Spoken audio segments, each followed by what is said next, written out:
served as the city mayor for a couple of those times, but most importantly, he took a chance to go up to Sacramento, and he served us proudly as our state assembly member.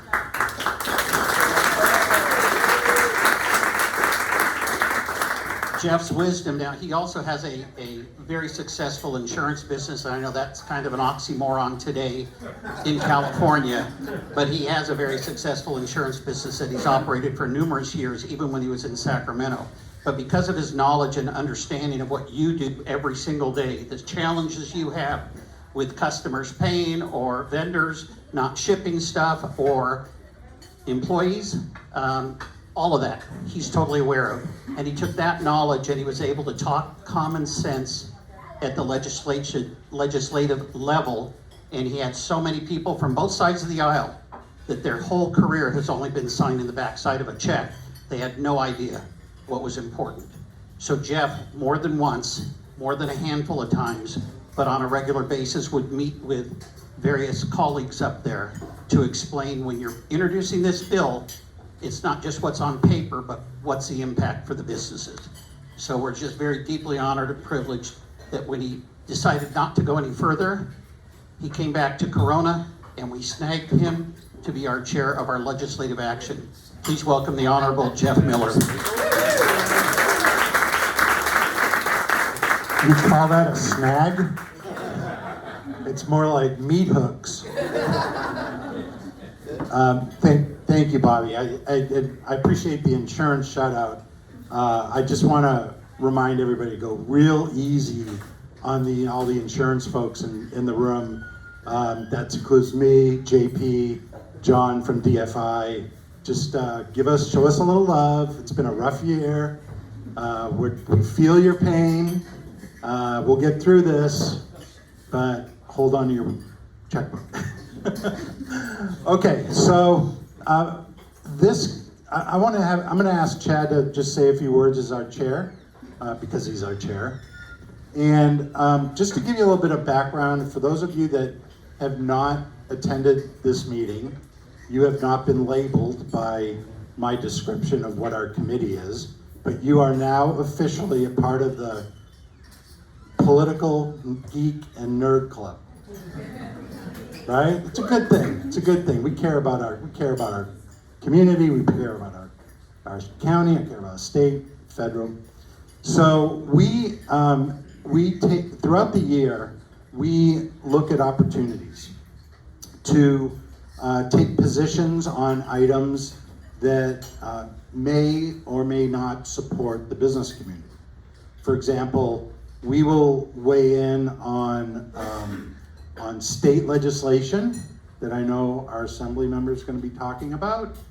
We will weigh in on those bills that either help create jobs or kill jobs. We will take positions on those, and we will ask for your support in organizing, whether it's a phone call or email or whatever, to contact our legislators and let them know how you feel about these particular bills. This is nonpartisan. We are nonpartisan. However, we try to focus on the bills that impact business. And sometimes that bleeds into public safety. We were very involved in the Prop 36 campaign that passed in November, obviously because of smash and grabs and how that impacts our business community. So those are the type of things we do. We look for local issues. If there's a local issue that we need to get behind, we have members that are members of our chamber that are doing projects in the city or the county, and they come to us as members and ask us for help to maybe support their project and then get out and advocate. So we advocate on a variety of different levels. And we look for those opportunities to help you in your industry. So if somebody here in healthcare has an issue, a bill, or the hospital, we engaged with the hospital a few years ago on 525. Bring those bills to us and let us look at them. We'll evaluate them. We'll look at opportunities to either get behind them or oppose them or do whatever. So that's a brief brief. I don't know how brief that was, but I'm going to ask Chad to say a few words, and then I'm going to have Jeff Gibson, our consultant, say a few words. Mr. Chad Miller. Great, good last name. Thanks, man. A few words. Thank you, everyone. There's a wise guy in every crowd. I know, right? It just happens to be me on this one. Well, welcome, everyone. First of all, recognizing our sponsor, Engie, for this in part today. And look at this room, guys. This is awesome. This is a super important part of what our chamber does, representing us legislatively. There's probably no greater component that we as business folks, whether you're an organization, a business, whatever it is, but we have healthcare committee, manufacturing committees, but this here touches every entity type. Legislation happens every day up there in Sacramento, except when they're away. But we have an opportunity to gather like this through this organized format. Let our business community know that what the chamber is doing is representing you in whatever way it's affecting you. But we do rely on everyone to feed us bills that may be affecting you positively or negatively, so that we can get to work on it. Whether it's a call to action, whether it's letter writing, whether it's getting Jeff to make calls or get meetings or organizing things, or Jeff over here. So it's really important. So I'm really honored and so pleased to see this room so full today. And together, guys, we're stronger. And it's really important for the community, the business community, to know that the chamber is here fighting for their viability and sustainability in our state, in our city, in our county. To have the county supervisor here, assemblywoman here, it's just awesome. So thank you all for being here, guys. I'm super excited about what the chamber is going to do for you and what you can do for it during this legislative year. Super excited for everyone to hear that. All right, so with that being said, I'll turn it back over to Mr. Miller, the much younger and wiser. Beauty and the Beast. Thank you, Chad. As a manufacturer, can you tell them what your motto is for your chairman, your time as chairman? I just about everyone now. So, thanks for the cheat sheet. So one thing I neglected, thanks for the prompt there, buddy, is my theme for this year is called Design to Deliver. And as a medical device company, we actually make products that deliver results for medical treatment of pressure injury. So we actually have to design things to deliver results, so we have to prove and verify. So I use that theme here because everything that we do at the chamber is for our members, right? So we want to make sure we're delivering services and needs that our members have. So Design Deliver, I thought, was so great to kind of align with what we do, with what I feel the chamber should be doing. That's delivering results and delivering needs, whatever the needs are that our business members have, we respond to it. So this is a very example of that. So I did pretty good. All right, thanks, guys. Thank you, Mr. Chairman. Okay, I'm gonna have Jeff say a few words, our consultant, and then we're gonna get right into the meat of the meeting. But the main event, thank you. Can I introduce Jeff? Oh, I'm gonna introduce our consultant, Jeff Gibson. Jeff has been in the political arena for almost 35 years. He has done work in campaigns and legislative action, government affairs. He has specialized in areas of healthcare, transportation, economic development, and public safety. He was the author of Jessica's Law in 2006. With that, I'd like to have Jeff say a few words. So pulling off the theme of Design to Deliver, I know almost everybody, if everybody in this room, has been watching what's been happening in Washington, D.C. and the cuts. There have been a lot of headlines drawn off of that. One of the ways that the Department of Government Efficiency is approaching this is going agency by agency and looking at the overhead to actual things that are to service delivery. And the reason that they focused on USAID is because their average grant that they were giving out, independent of where, they didn't even know where the grants were going at the time. But they have an entire database now of every single dollar that's going through the federal government. It's the first time since the Calvin Coolidge era that government has had a live time, in live stream knowledge of where dollars are going. And by the self-reported numbers, USAID, for instance, was the overhead was 70 to 95%. So when you're seeing, for instance, for the $20 million that was going for Iraqi Sesame Street, that grant was headed at the 98% overhead. So 98 cents of every dollar of that 20 million, so about $19.5 million, never left Washington, D.C. It stayed specifically within them. The $1 billion grant that then Vice President Biden bragged that the Ukraine wouldn't get if they hadn't fired the prosecutor, for instance. 98% of that stayed in Washington, D.C. Never actually made, only about $2.5 million made it out to Ukraine. So that was why that agency was targeted, ended up showing up first on the radar screen to be downsized. And currently, it was announced yesterday, for instance, that of the 10,000 employees at the USAID, which is supposed to coordinate all the other agency responses for foreign aid, that of those 10,000 employees, 294 were going to be retained and 9,706 were going to be let go. And the service provided for things like HIV treatments in Africa and food programs around the world for emergency situations, that was actually going to be sustained. And of the $62 billion that went through the USAID network last year, that accounted for about $400 million worth of services. And so what you're seeing here is once the current administration plans are not to change any of the dollars that are going to people in need, go to any of the services that people rely on, go to any of that, but what's going to end up happening is, and it's already happening with the Attorney General sending out notices to any city, county, state that has declared themselves that they won't cooperate with the federal government on law enforcement, that they are going to be required to re-access financial aid and federal monies. They're going to have to put into the DOGE system as well. So they're going to have to turn over all their expenditures. And so this is where the reform is headed, where 20 years ago, 30 years ago, we may have had an argument, Republican, Democrat, are we spending enough to help people in need? Are we not spending enough on roads? Where do we need to spend more money?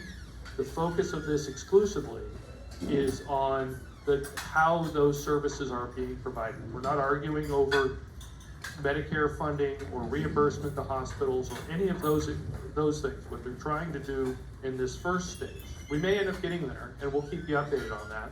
But so far, there have been about conservatively $250 billion in the first 2.5 weeks of the administration of overhead expenditures that largely stay within Washington, D.C. If you've come with us on our trips that we've taken for over 12 years to Washington, D.C., 12 years ago when we took those trips, the 5 counties around Washington, D.C.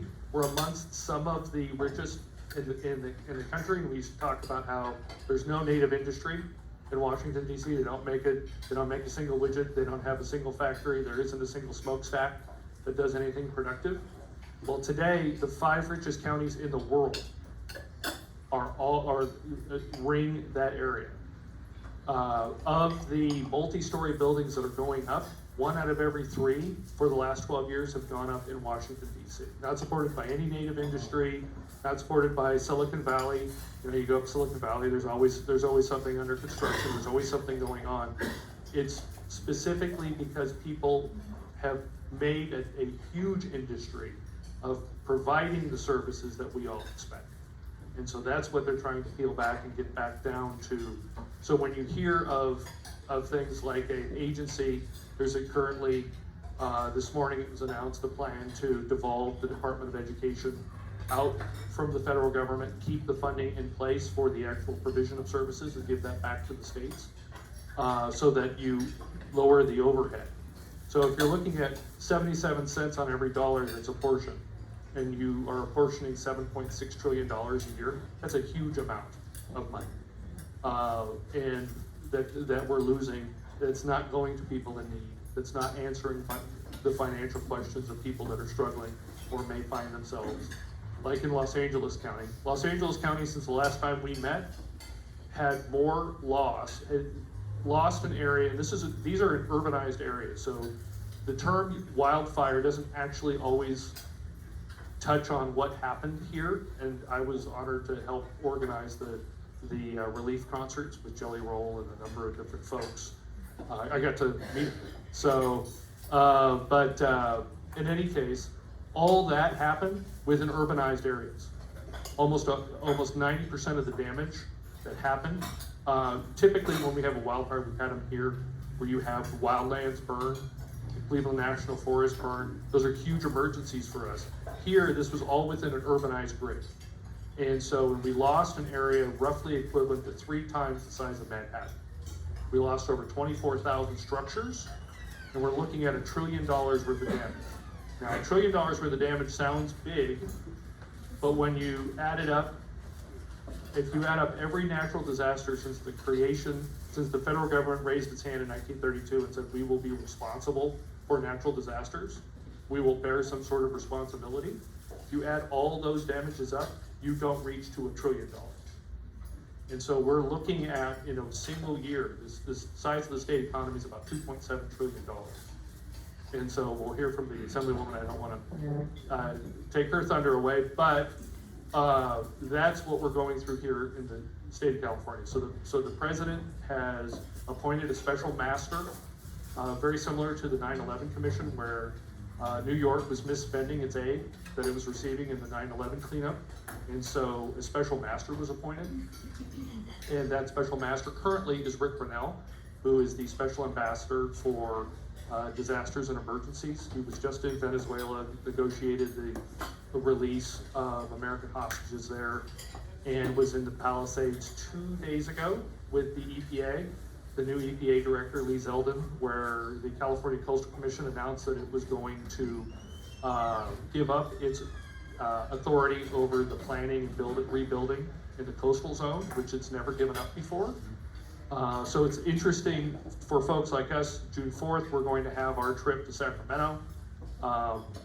Bobby doesn't like to toot his own horn, but I will for him. In the last 15 years that the California Chamber has been giving out awards for effectiveness of legislative programs, there is no organization that has received as many awards as the Corona Chamber of Commerce.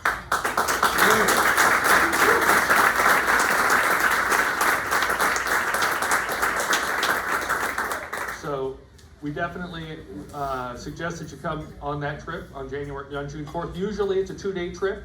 Now it's being organized as a single day, so it's a little bit easier to get up and to get back. But in any case, what we've always been talking about are CEQA reform. So it's California Environmental Quality Act reform. We're here in California. We know it's 2025. It could be in any other state, but we're here for environmental quality. So no one in this room wants to see an environment that has dirtier water, dirtier air, any of those things. But CEQA is often used as a weapon, both by the bureaucracy and competitors in all sorts of different situations. We want to see that reformed. The California Coastal Commission is such a moribund, horrible organization that it has actually been sued several different times to the U.S. Supreme Court by our own state, and it countersued. So it's interesting that the first thing that happens are the people that have been telling us in Sacramento for so long that CEQA can't be reformed and that CEQA isn't the problem, and that the California Coastal Commission does important work and that the California Coastal Commission is the problem, that when you need to rebuild Malibu or you need to rebuild the Palisades, suddenly both of those agencies say, you know what, we are the problem, we're going to get out of the way and let you do whatever you want to do. Oh, but if something bad happens in Corona or someplace else, we're going to fall on you like a ton of bricks. So we're trying, and we're going to be very focused this year on making sure that those temporary rollbacks of authority for the coastal commission in CEQA become permanent in a common sense way. So with that, if anybody has any questions. Thank you, Jeff. Okay. Yes, sir. One question. Oh, yeah. I gave this, speak this, and I was watching the news this morning, and it was in California, and it's something that's very near to my heart, about genders in sports, in the schools. And they said that California is not going to accept that executive order, and that the CIF system is going to continue to allow transgender in sports. What are the repercussions of that to the state, you know, from a federal level? I mean, if there's somebody that you say, I'm not gonna do it, when my daughter tells me I'm not gonna do it, oh, we got some water, you know, what is the repercussions of that? So the executive order specifically says that no federal money can be spent by the organization that would allow that to happen. So any state is perfectly able. So I'll give you another example. So this morning, the congressional negotiators and the Trump administration announced that there's going to be changes, that they are supporting changes in the tax code for universities that have endowments. And that they would have to give up their tax-free status if they want to continue to receive federal funds, or they would have to have their endowments taxed as if they, as anyone else's 401k is taxed when you claim it. And so here again, you have an opt-in system. If you want federal funds, then you have to follow through with that executive order. So there's a, and the assembly member can get into it. The state of California has set aside $50 million to hire lawyers to sue over issues like this, but the executive orders are such that while that suit is going on, and this is the first of its kind, while those suits are going on, federal funds will be suspended. So if you sued the federal, if you had a federal contract and you sued the federal government for malfeasance, it's well within your right to do that. That happens all the time. But as Chad or others can tell you, the first thing that happens is the federal government says, hey, you know what, you're exercising your right to sue us, that's great. You don't get any federal funds until the case is done. So if you are relying on federal funds, you either take whatever treatment you get, or you get to sue. That's what's going to end up happening with CIA. Can I jump in here? Let me do Hold this. on 1 second. Yeah. Can I jump in here real quick? Okay, folks, look, there are issues in our lives and in our society that are really important. This is one of them. I don't want to diminish it. But this is a Chamber of Commerce. We want to keep our focus on issues that impact business. I personally have strong feelings about this particular question. I know you may too, and you may be on one side, you may be on another side. But we need to move on. We need to get our assembly member up to speak so we can hear from her. And I'd like to do that next, if that's okay. That's fine. So thank you, Jeff, so much. I also want to give him a round of applause if you would. And Jeff will stick around afterwards if people want to come up and chat with him as well. The Assemblywoman will be sticking around afterwards. Please note that we are planned to adjourn at 1:30. It's not even 12:30. We got lots of time. We're not going to rush the Assemblywoman. But what we wanted to do is make sure that we properly introduce her. Jeff. Thank you. Thank you, Bobby. Thank you, Jeff, for the presentation. So before I introduce her, our assembly member, I just want to underscore a couple things. For those of us elected, either old, retired elected officials or elected officials in this room, I think we all can pretty much say that our toughest campaigns that we ran were probably one of the hardest things we did in life. Except maybe giving birth 5 times. Yeah. So, and the reason I underscore this is because our assembly member ran a campaign for state assembly with 0 support from her party. You have heard stories on how money in politics creates, influence and the ability to get elected. Her opponent had all the money, She didn't. She had to go out and raise it. She came to chamber meetings throughout last year, asked you for $5, whatever it was, and she did the best she could. But her message and her commitment and her conviction helped her get elected to the state assembly. And it's, to me, other than what she's gonna have to say today, that speaks volumes to me on how hard it was to get elected, and she pulled it off. And she pulled it off. So she needs all of our support wherever we can give it, whether it's her bills, whether it's her efforts, whatever it is. She has been a friend of the chamber for a long time. And we don't get that always frequently. She came to our meeting. She was part of the chamber. She was involved. And so hopefully now with her in office, we can look for opportunities to support her and help her. So, okay. So Leticia Castillo graduated from Buena Vista Vocational Educational High School while simultaneously completing the cosmetology program at Corona College of Cosmetology in 1989. She holds a Bachelor of Science degree in Human Services from the University of Phoenix and a Master of Arts degree in Counseling and Psychology, with a dual specialization in marriage and family therapy and professional clinical counseling from National University. Leticia's professional background includes working as a licensed clinical psychotherapist for the County of Riverside Department of Mental Health, where she worked with families, children, and adults who were facing severe mental health challenges, as well as substance abuse, legal, and homeless issues. Now Leticia owns a private practice where she continues to serve the needs of those in our community. She is the first generation Mexican American and the youngest of 6 siblings who is fluent in both English and Spanish, as her parents are immigrants from Mexico. Leticia was elected to the Assembly on November 5th, 2024, serving my district. You're my Assembly member, 58th district. So please welcome our newest Assembly member.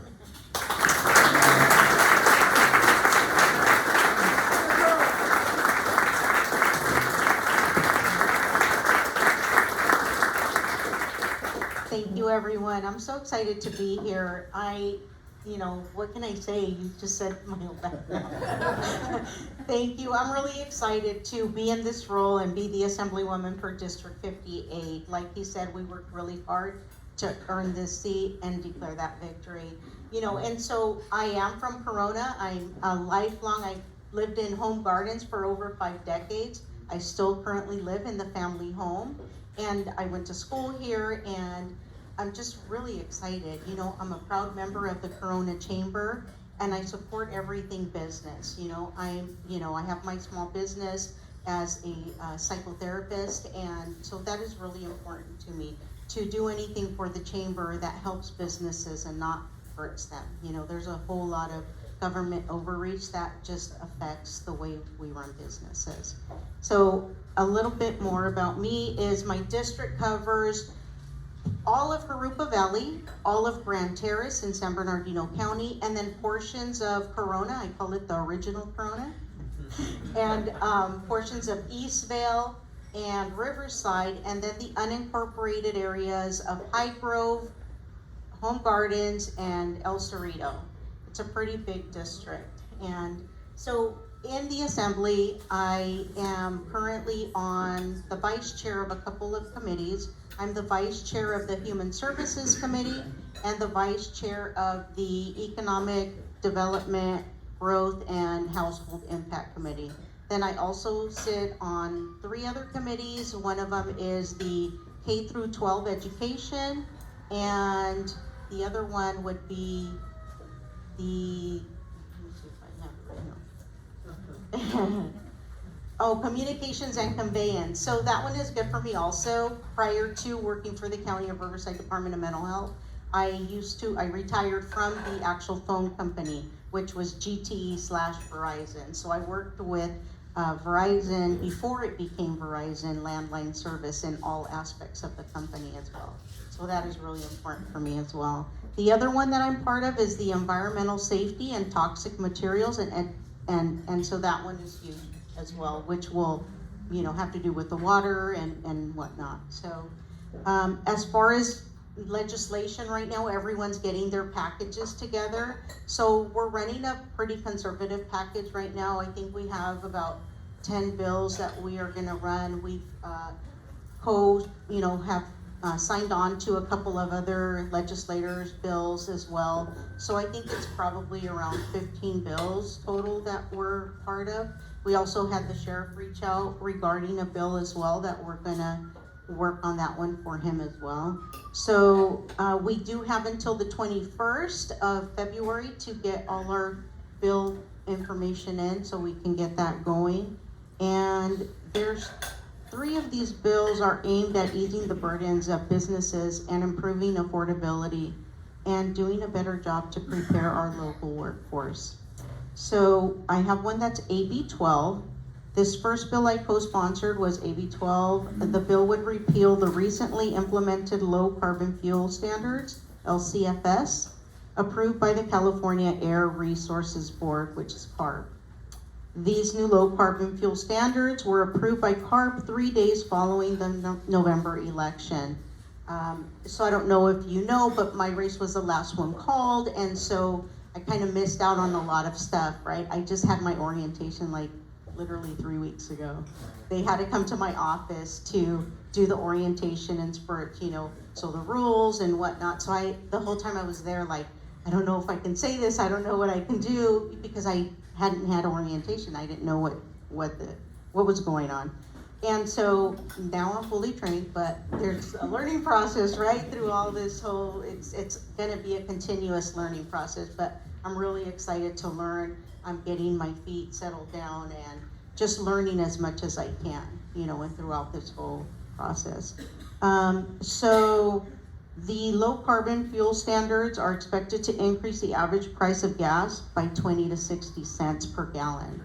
So that's why some of these bills are really important, and when we get to them, I'll definitely reach out to Bobby so he can let you guys know what you need to do as far as making phone calls and whatnot, so that we can try to stop some of these bad bills.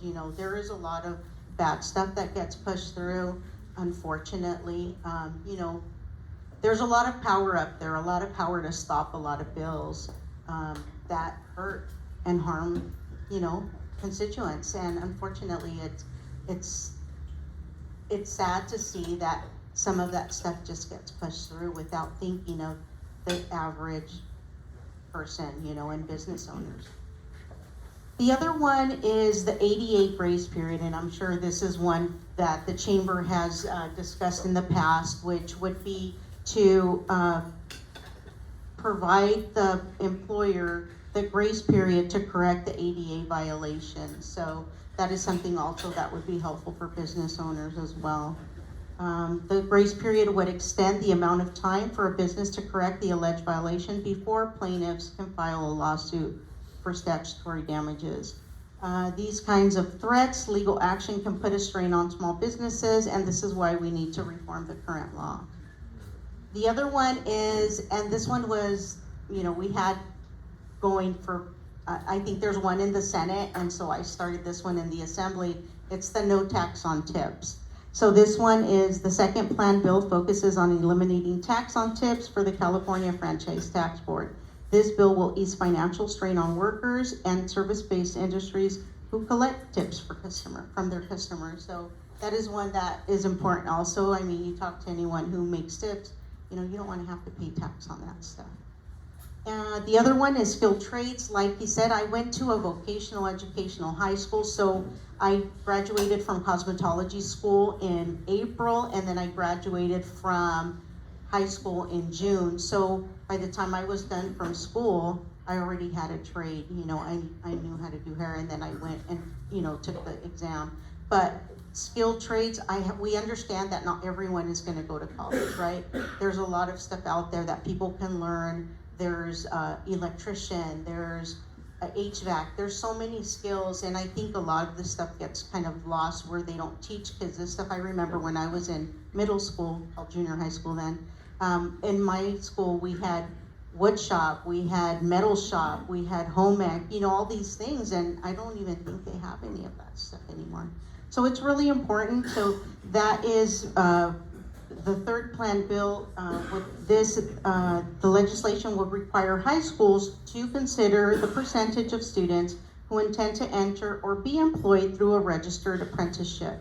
So that is something that's really good. The program Skill Trade or Industry Aligned Career Pathways, which, you know, I've talked to a lot of individuals that say, yeah, I don't think I'm gonna go to college, you know, I don't wanna have all this debt, you know, and, you know, I mean, for my career, I had to, right? I needed a master's degree in order to become a therapist, right? Aside from the master's degree, it takes 3,000 hours, and because I'm dual licensed, it was 3,000 hours, which I could use the hours for both of them, but it's two separate exams.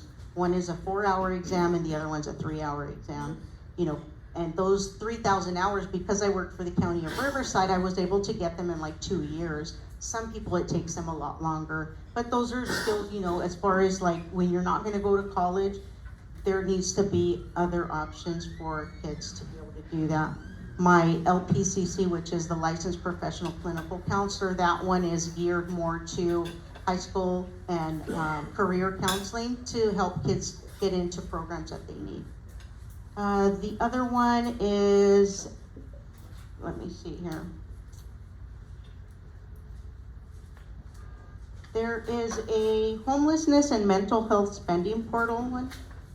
This plan bill would create a single publicly accessible online portal to track annual spending on homelessness and mental health programs.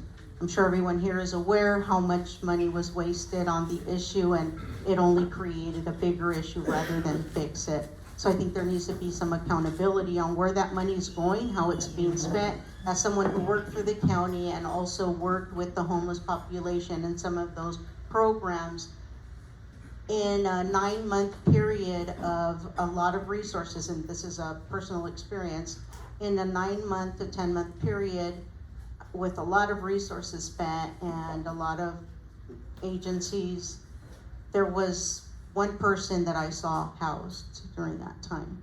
So a lot of times there's like really no accountability. I think if they show, hey, I housed one person, then they say, oh, the program's working, but I saw how many people we were working with, and to only see one housed within a 10-month period, I don't think that's a good outcome for that. So those are some of the things that we're working on. Of course, I'm jumping on some other bills with some other legislators and just trying to see what we can do. Of course, we're outnumbered. If we wanted to, we could help people, but right now we can't because we're outnumbered.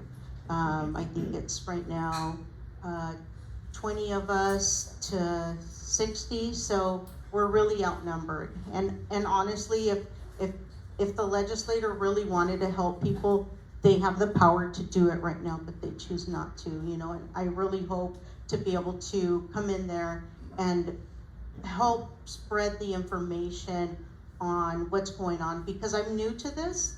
I've only been involved in politics since about 2021, and I didn't know what the makeup of the legislator was, or, you know, how the process goes. I just knew that I didn't like what was coming from Sacramento, and I didn't want to sit on the couch and complain about it, and that's the reason why, you know, I got up and said I'm going to do this. But at the same time, once you see and you learn, you're like, wow, just like I didn't know, there's so many other people out there that don't know. So my goal is to be able to spread that word, or be able to help spread that information so that more people understand, hey, you have the power to be able to put the people in there that are going to be the right people that are going to help your life, not hurt it. And that's where the stance I come from. Can you talk about your adoption bill? So I do have this really amazing adoption bill coming up, and it is, you know, in school they teach you about, I'm not asking them to change anything as far as what they're teaching, right? Everyone knows you go to school, they teach at a certain grade level, they teach you sex ed, right? So they teach certain topics, right? And some of them they go into detail about those topics, and they do talk about adoption. and that's it. They just say there's adoption and there's no other information. The only thing I'm asking in this bill is for them to go into more detail and provide additional resources so that if someone does get into a situation where it's an unplanned pregnancy, they know that there's all these other options and they have the information for the resources where you can get that help. I think that one, there's a lot of people in the legislature who have adopted, so I'm hoping that is one that can get pushed through. I think it's a win-win, you know, it's other options. You don't just have to have one option, you have other options. A lot of people just don't know where to go if you're like, okay, well, I'm not ready for this. Well, there's like a lot of people out there that are ready to adopt, but there's not enough kids, you know, for them to adopt. So the people are out there, we just want them to be able to find those resources. Where do you go? Yeah. Any questions? Did I go through everything right? Don't be shy, this is a great opportunity, Kim. With your ADA bill with the business, one of the things, I build websites for a living. One of the things that came up is that in 2018, the DOJ said that all websites are public accommodations. So now all websites are required to have this ADA compliant plugin to make sure that people can use the site. I think it's a great thing for that community to be able to use the site, but it's really expensive. It's 3 times the amount of having the website to begin with. And it seems that there needs to be some type of relief there or something developed that's less expensive if they want all these small businesses to go from spending $200 a year on the website to $700 a year just to have it compliant. Did everyone hear her question? Yes? Okay, so regarding that and I'll have Victor take that information down so we can see how we can work something regarding that into this as well. Yeah. Any other questions? Yes. Mr. Gibson alluded to the fact that there's some inefficiency going on at the federal level, and you've noticed that there's some inefficiency at the state level. So what can you do as a legislator to prepare for, making the state of California a little more efficient within your power? Well, like I said earlier, we're outnumbered up in Sacramento, so there is, things we can try to do.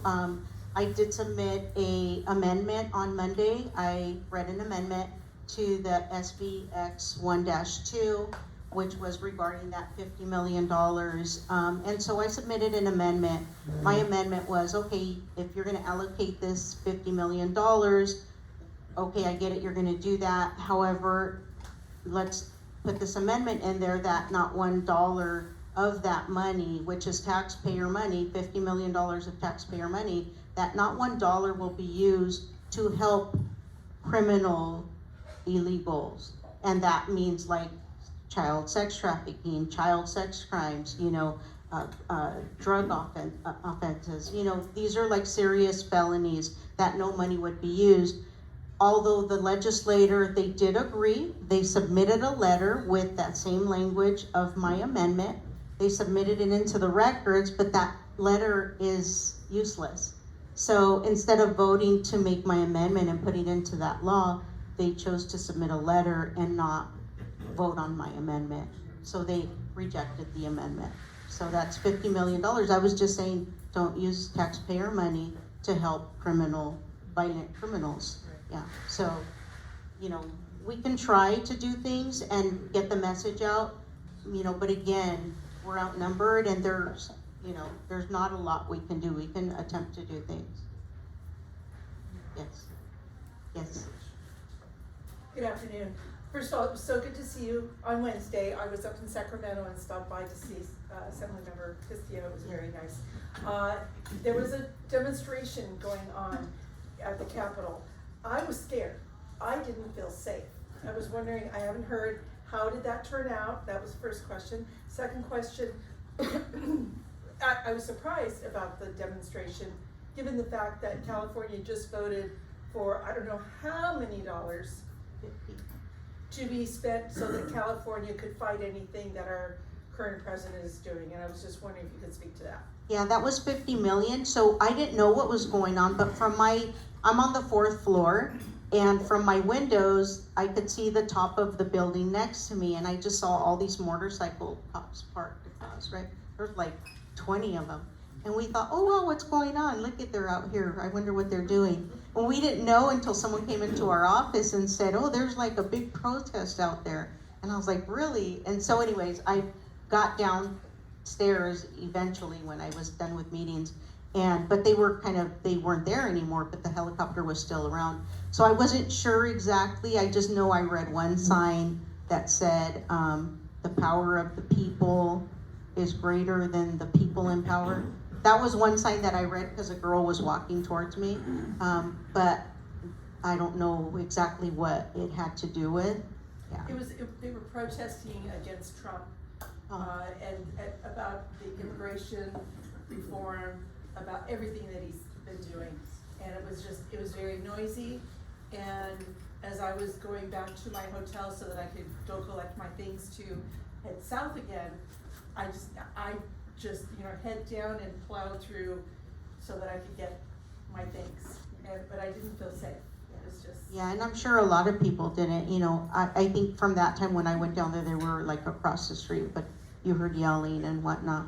But I did get to speak to some of the CPA folks who were up there, and I did like some of the stuff they presented, which was the CPAs have to go to school for X amount of time in classes, and they don't have any real hands-on experience that is helpful for that field. So they were just asking to try to cut down from 150 units to 120. Currently, it's a bachelor's degree plus 150 hours, and then 1 year of experience. We wanted to go back to a bachelor's degree and 2 years of experience. Yeah, and for someone like me who comes from a field, not even just cosmetology, but also as a therapist, that the hands-on experience is way more helpful than the class and the book work. Yeah, so I totally am in support of that. Yes. Congratulations. Thank you. I would like to know, what do you think the outcome is going to be in Sacramento regarding the fact that the Latino caucus will not allow you and others in to represent the Latinos of California? Did everyone hear her question? So it was regarding the Latino caucus up in Sacramento. They aren't allowing some of us into the caucus. So I also submitted a letter requesting to be allowed to be part of that caucus. The caucus is taxpayer money that goes into that caucus so that they can serve their constituents that are Hispanic, Latino, whatnot. So my predecessor was part of that caucus, and my district hasn't changed. It's 63% Hispanic or Latino, and so it hasn't changed, and I feel like my constituents are being affected because of the fact that they won't allow me into the caucus, and where's those resources that can be used for that population? So, we'll see what happens. I've submitted my letter. I don't know if they'll let us in, but, maybe on our end, we can try to create our own caucus for that. But it's unfortunate because it should be bipartisan, but unfortunately it's not. But how do you take taxpayer money and make something, only for you and not for all? Yeah. Well, is it something that at a grassroots level that we could all write together to try and have them understand that we want equal representation in Sacramento? Yeah, I mean, there's a vice chair, 2 vice chairs, and like I said, I've sent them the letter. I'm assuming that other people within the district can also express their concern regarding that. A lot of times when there's pressure, things change. You could get us who the vice chair should send it to me, and I'll send it out to you. Okay, I will do that. That'd be great. Yes. So looking at these stats, I'm kind of struck by number 7, which says loss of up to 50% of smart manufacturing and logistics jobs regionally. And it's really hard to make it as a manufacturer in the United States, let alone, pretty much have to have a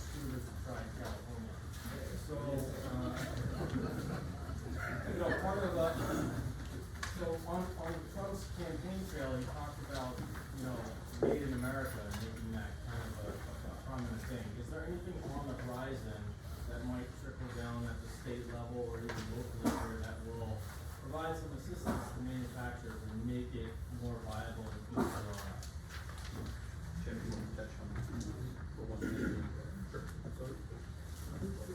So here's the point, we're just So going through it's this. in the packet. Yeah, yes, so in your packet in front of you is a 2025 draft platform, which we've actually gone ahead and adopted. And on the first page on the backside are the challenges that Corona faces. And the number 7 point is that according to the State Department of Finance, 50% of the smart manufacturing and logistics jobs regionally have been lost over the last 7 years in this region.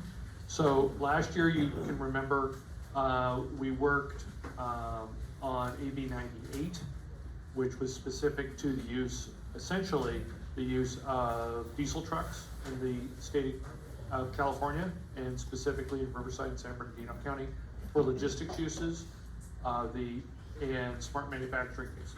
In that bill, and in the final version of it, smart manufacturers are still in that, so we're going back this year to try. We've tried for five years. We were able to defeat the bill.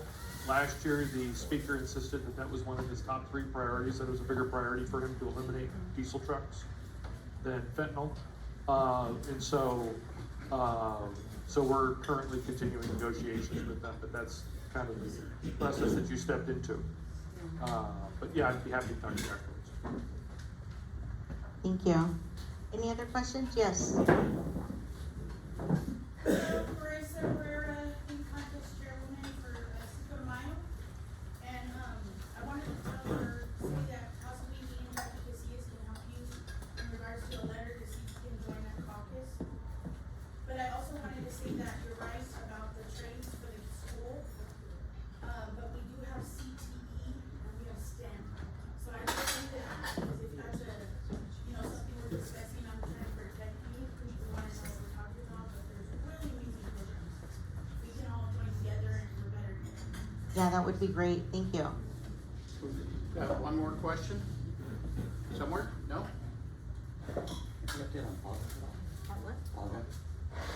Number 6. The Paga lawsuits.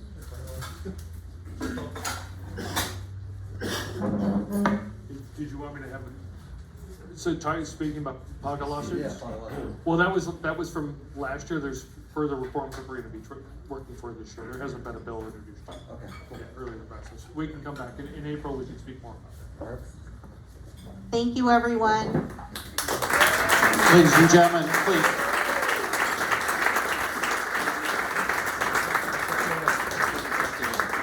If we could have all the elected representatives to come on up and you'll take the mic and pass it on to one another.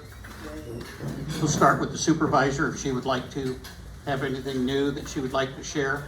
As she comes up, I'd like to just brag a little bit. I don't know if you have been watching the news, but her counterparts decided to create some kind of a stupid policy. This is Bobby, not the chamber. But speaking, and she was the only one that said no.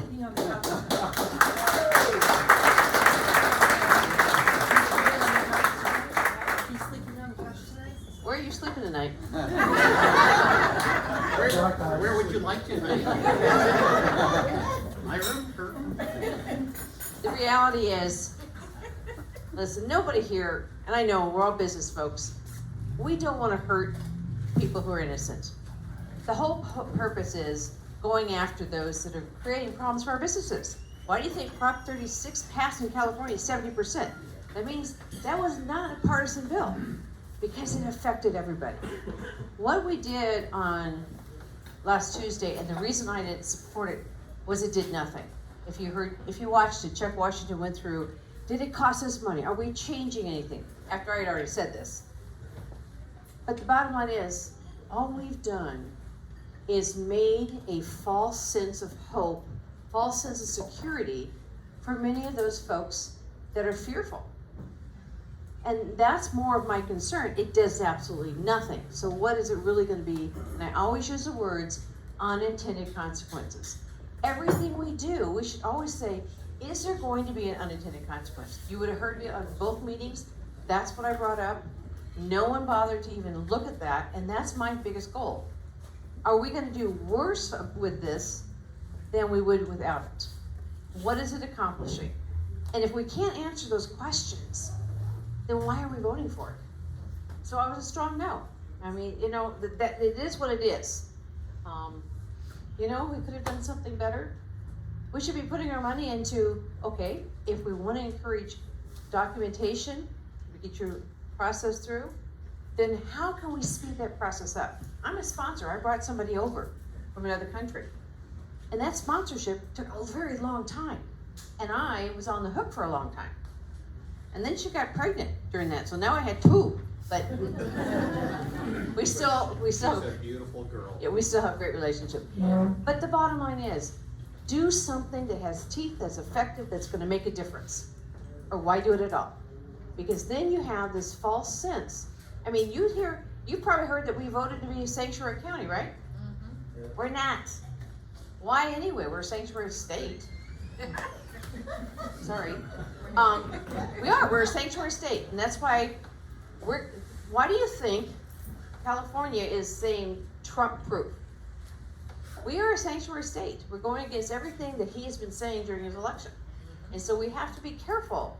And it doesn't make a difference, so why are we putting that on writing? We're not going to. And you have our sheriff on record that he and his deputies are not going after undocumented folks. He will open the jails to ICE to get our criminals going back to their countries. Now, don't you find it funny that all these criminals are being shipped back to their countries and they won't take them? So we're gonna take them in our country, right? Does that make sense? So this is what the most important thing to me is. Make a difference that helps us as our country and our people here.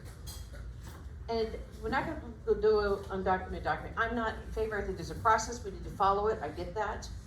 But in the meantime, focus on those kids. Those kids are the ones that are suffering, and that's kids in any world. You know me, kids are at my heart, and if we're doing things that are made it worse for those children that have no say in it, and you hear me talk about it with homeless, no matter who you are at homeless, we do that to our children, and if we aren't the village that raises them up and pulls them out and helps them, then shame on us. Thank you.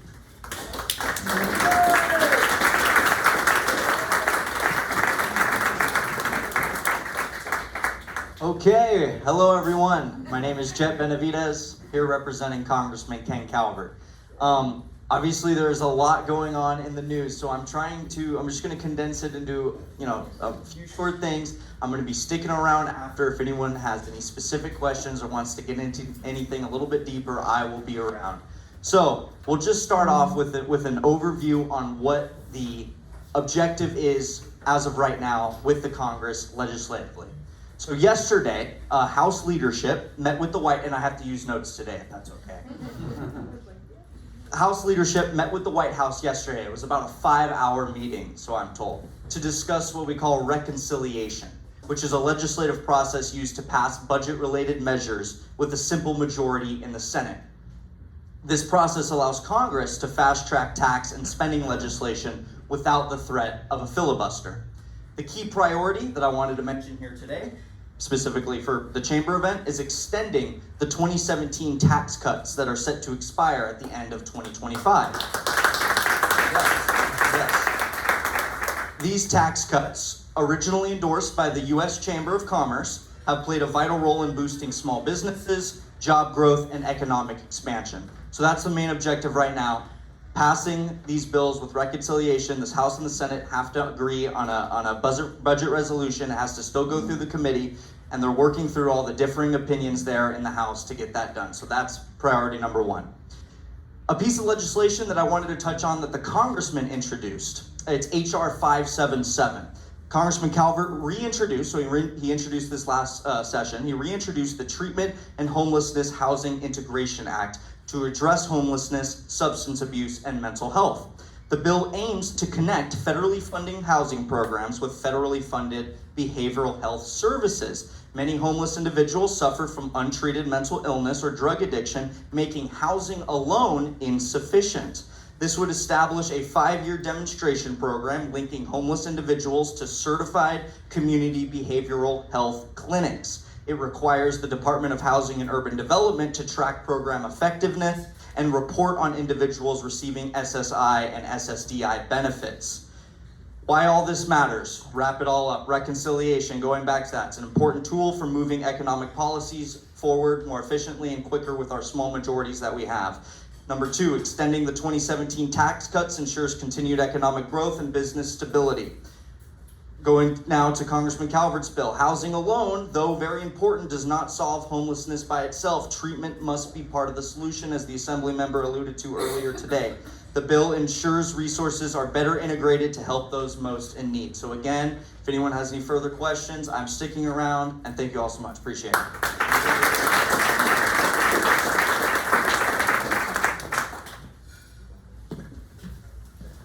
Howdy, folks. Again, my name is Braxton Diffentorum. I'm a field representative for State Senator Calista Yardo's office. We have quite a few bills that I can share with you today. So in just trying not to bore your ears off, I'm going to just keep it to the first 5 right here. So if you keep coming to these meetings, you'll hear the rest of them and the updates on them.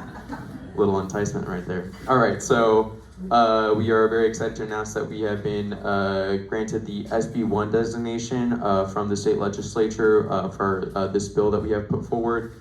It is the Veterans Retirement and Survivors Income Tax Exemption Bill. This seeks to exclude military retirement and survivor benefit plans income from state income tax in support to the widows and orphans of our nation's veterans. So that is in committee, and we'll be giving updates as they move on.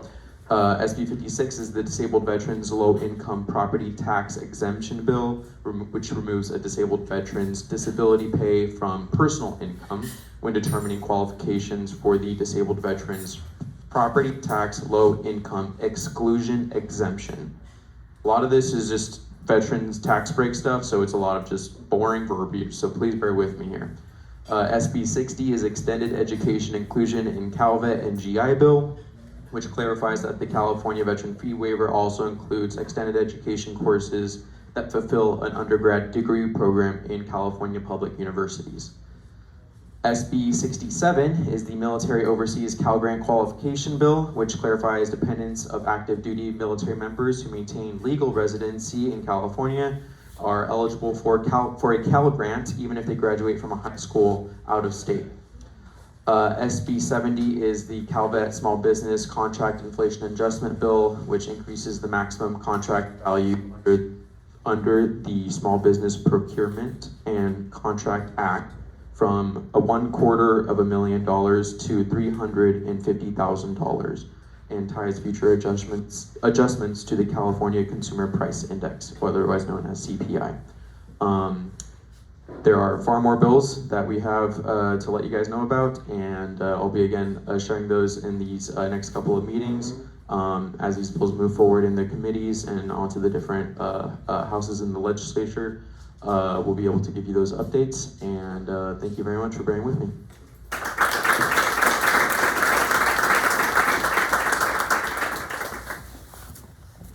Good afternoon, is it afternoon or are we still morning? I don't know. Good to see everybody. Colin Markovich here, Senior District Representative for State Senator Sabrina Cervantes. It's good to see everyone. As you may be aware, Senator Cervantes was recently sworn in to represent the 31st District, so we will continue to serve the communities of Corona, Eastvale, Hrupa Valley, and Riverside, and we have also added the communities of Paris, Moreno Valley, San Jacinto, Fontana, and some of our additional unincorporated communities throughout Western Riverside County. As the Assembly member mentioned, committee assignments have occurred, and Senator Cervantes has been appointed to the committees on banking and financial institutions, governmental organization, and transportation. I think that last one is quite relevant for anybody who drives anywhere in Western Riverside County. And she has also been named chair to the Elections Committee. In her capacity as Elections Chair, she looks forward to continuing to advance legislation that increases the transparency of the elections process.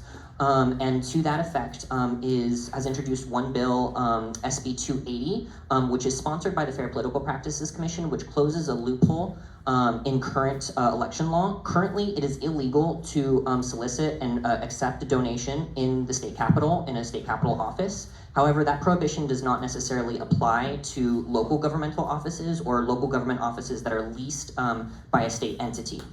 This bill would close that loophole and make sure that it's clear that no donations are permissible in any state or elected official's office.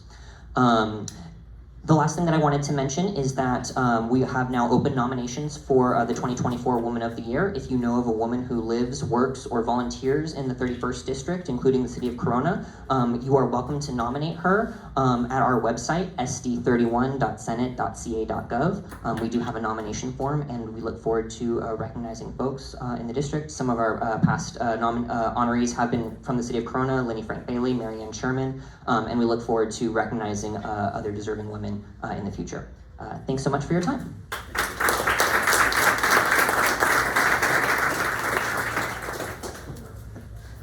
All right, everybody. Well, I get to go last, so that's good or bad for all of you. So I don't know. Hi, everyone. My name is Casey Deaver, and I'm here on behalf of Assemblyman Bill Saley's office. And obviously, a lot of stuff's going on in the Assemblymember. I always love when the members are here because they take away a lot, so I can just kind of go over a few things. One of the things that we're very concerned about is obviously wildfires. Obviously, it affected our region with the airport fire and many others, but obviously the big one that's got the attention right now is what happened in LA.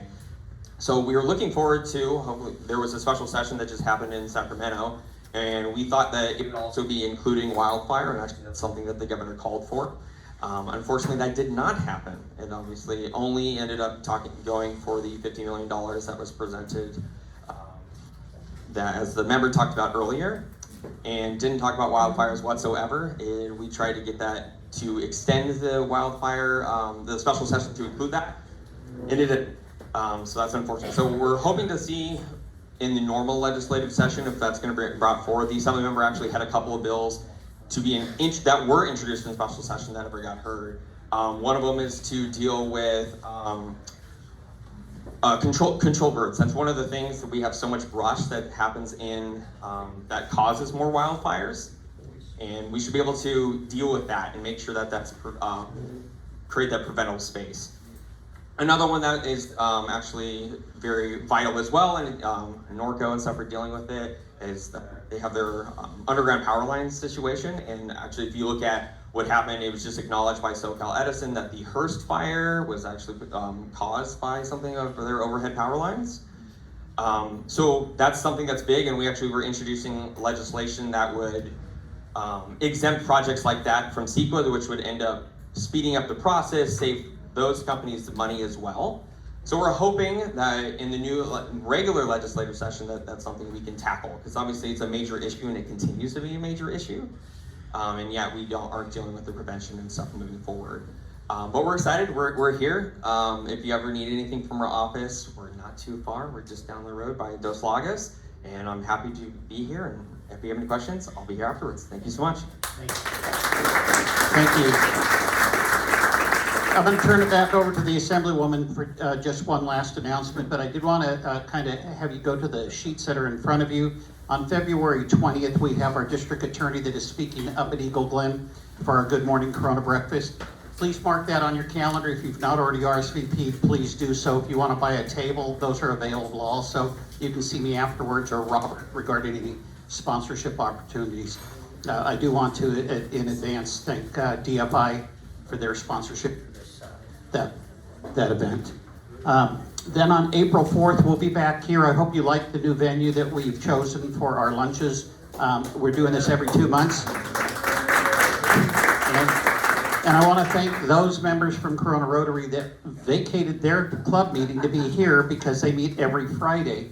But the Fridays are the only days that we can definitely book in and ensure that we have elected officials from the state of California here, because they're typically in session Monday through Thursday. So Friday for lunch works out best for us. And Assemblywoman, thank you so much.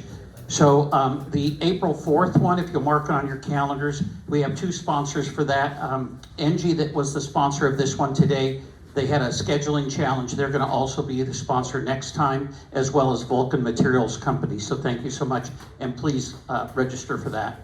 And then the last thing is Jeff alluded to it, the Cal Chamber is doing a 1-day fly-in. We're doing a 3-day. We're going on up on the 3rd of June, and we'll spend all day on the 4th with the Cal Chamber. Then on the 5th, we'll be visiting with our elected officials.